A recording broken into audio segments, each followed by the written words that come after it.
ఓకేనా? అందరికీ నమస్కారం. ఈరోజు భారతదేశంలోనే 9 నెలల్లో పార్టీ పెట్టి ఆలినా దేశాలకి అధ్యక్షురాలుగా ఉన్నటువంటి ఇందిరాగాంధీ గారిని గడగడలాడించి అధికారంలోకి వచ్చినటువంటి ఏకైక నాయకుడు ఈ భారతదేశంలో ఎన్టీ రామారావు గారని చెప్పి మనం చేస్తున్నాం. ఈరోజు ఎన్టీ రామారావు గారి జన్మదిన వేడుకలు చేసుకుంటున్నాం. కాబోయే మంత్రి మా నారాయణ గారి ఆధ్వర్యంలో ఎన్టీఆర్ గారిలో ఒక క్రమశిక్షణ, ఒక పట్టుదల, ఒక ధైర్యం, అనుకున్నది సాధించాం అనేటువంటి ఒక నమ్మకం. ఆయన ఒక దైవ సంభూతుడు. నందమూరోళ్ళు ఒకరిని ప్రేమించారంటే జీవితాంతం వాళ్ళు వదలరు. ఆ ప్రేమ మనం ఎక్కడ చూసుండమేమో. ఎందుకంటే నేను చిన్నతనా నుంచి ఎన్టీఆర్ అభిమానిని. బట్ అయితే ఆయన ఉన్నంతవరకు ఆ పార్టీలో లేనప్పుడు ఆయన అభిమానించేవాడిని.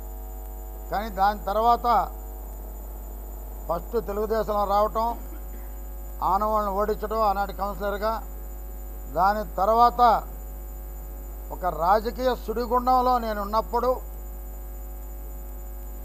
నన్ను పూర్తిగా రాజకీయాల్లో, తెలుగుదేశం రాజకీయాల్లో లేకుండా చేయాలనుకున్నప్పుడు ఇక్కడ కాలుతో కొడితే పోయి నందమూరి బాలకృష్ణ ఇంట్లో పడ్డా. ఆ రోజు నుంచి ఈ రోజు వరకు ఆయనతో ఉన్న అనుబంధం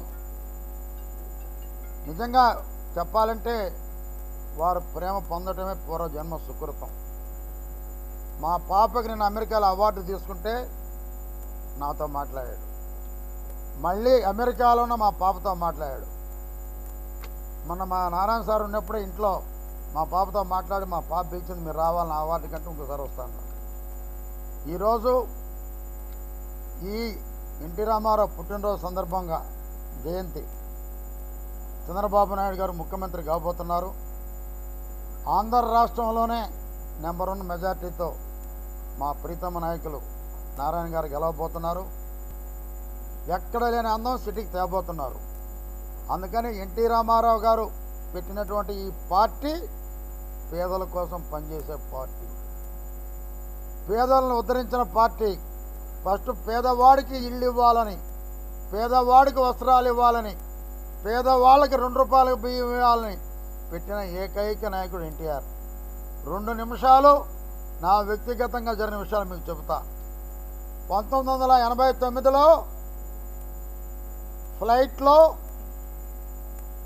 టిక్కెట్లు ఆనాడు మర్రి చెన్నారెడ్డి, రాజీవ్ గాంధీ వెళ్తున్నారు ఉత్తరప్రదేశ్కి హైదరాబాద్ నుంచి. పిసిసి ప్రెసిడెంట్ టికెట్లు ఇస్తారు, ఎమ్మెల్యే టికెట్లు. చెన్నారెడ్డి గారిని అడిగారు, ఎన్ని సీట్లు వస్తాయి ఆంధ్రాలో అని అడిగితే, చెన్నారెడ్డి గారు నాకు స్వయంగా చెప్పిన మాటలు ఇవి.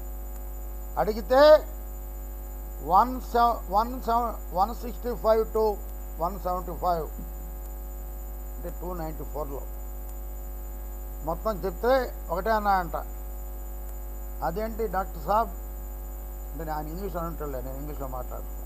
అదేంటి డాక్టర్ సాబ్, ఆంధ్ర రాష్ట్ర ప్రజలు ఆయన ఒక దేవుడిగా చూస్తారు, నువ్వేమో 170 స్థానాలు వస్తాయంటున్నావు, నేను తెచ్చి చూపిస్తాను అని ఆనాడు డాక్టర్ చెన్నారెడ్డి గారు చెప్పడం జరిగింది. అదే ఇందిరాగాంధీ 83 ఎన్నికల ప్రచారానికి వచ్చినప్పుడు పక్కన కోట్ల విజయభాస్కర్ కూర్చోండి ఆనాటి ముఖ్యమంత్రి. కృష్ణుడి విగ్రహం చూసి ఇందిరాగాంధీ గారు దండం పెట్టారు. అమ్మా నిజమా మీరు ఆయన ఎన్టీ రామారావు అన్నారు. అప్పుడు దాకా ఆమె నిజమైన కృష్ణుడు అనుకుంటుంది. అంటే ఆయనలో ఉన్న కళ, ఏ పాత్ర పోషించినా, ఒక దుర్యోధనుడు వేషం వేసినా, కృష్ణుడు వేసినా, ఏదేసినా, ఒక దైవాన్ని వెంకటేశ్వర స్వామి వేషం వేసినా పూర్తిగా దైవంలో ఒక లీనమైపోయేటటువంటి ఆ కుటుంబ వారసుడుగా ఈరోజు ఉన్నటువంటి నందమూరి బాలకృష్ణతో ఒక సన్నిహితం ఏర్పడటం పూర్వజన్మ సుకృతంగా నేను భావిస్తూ, నా జీవితాంతం కట్టి కాలే వరకు నేను ఆయనతోటే ఉంటానని, రాజకీయంగా ఉన్నా లేకపోయినా ఆయన మనిషిగానే ఉంటానని రేపు చంద్రబాబు నాయుడు ముఖ్యమంత్రి అవుతారు. నారాయణ గారితో కలిసి నెల్లూరు అభివృద్ధిలో వారితోటి తిరిగి అభివృద్ధిలో పాల్గొంటామని చెప్పి తెలియజేస్తూ అందరి దగ్గర అందరూ నమస్కరిస్తున్నాను.